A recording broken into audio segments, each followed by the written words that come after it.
ప్రజా TV Telugu news.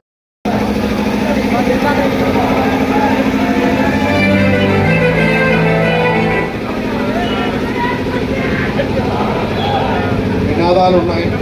రాజ్యాంగాన్ని కాపాడాలి, కాపాడాలి, కాపాడాలి, కాపాడాలి, కాపాడాలి, కాపాడాలి, కాపాడాలి.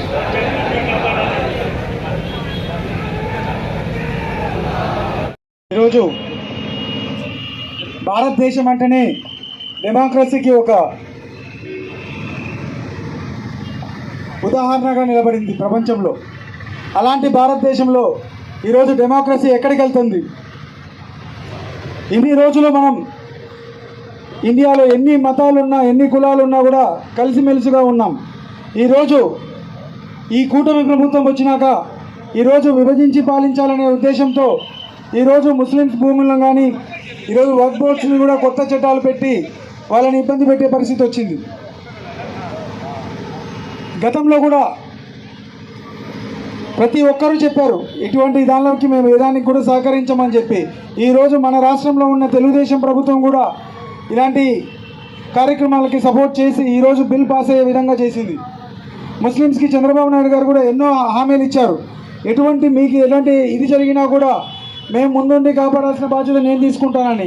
అలాంటి చంద్రబాబు నాయుడు గారే ఈరోజు ఈ వర్క్స్ బిల్కి అమెండ్మెంట్ యాక్ట్కి సపోర్ట్ చేయడం చాలా బాధాకరం. సో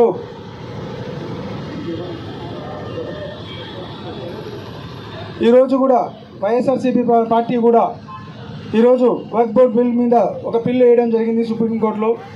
ఖచ్చితంగా ఈ బిల్ అమెండ్మెంట్ని రిజెక్ట్ చేయాలని చెప్పి కూడా అందరం కోరుకుంటున్నాం.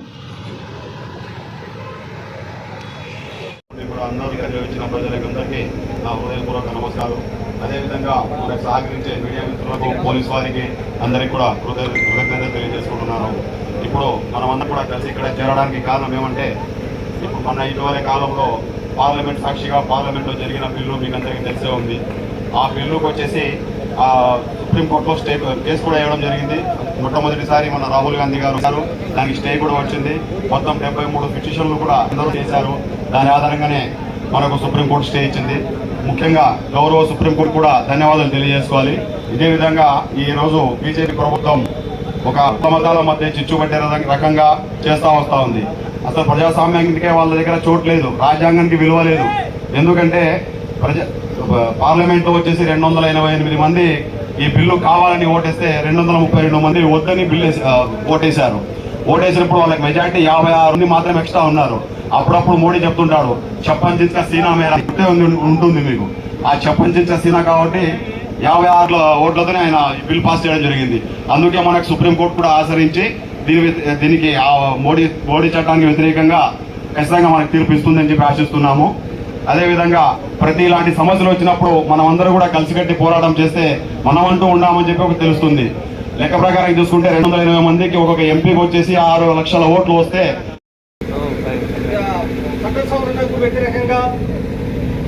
చట్ట సవరణకు వ్యతిరేకంగా పాల్గొన్న నా ముస్లిం సోదరులకు, అలాగే పేరు పేరున ఇక్కడ పాల్గొనేటువంటి అందరికీ, భూమా కిషోర్ రెడ్డి గారికి, అదే బీరువాల భాషన్న గారికి, అదే మత పెద్దలకు, నాతోటి కుల సంఘ నాయకులకు, దళిత ఉద్యమ నమస్కారం తెలియజేసుకుంటున్నాము.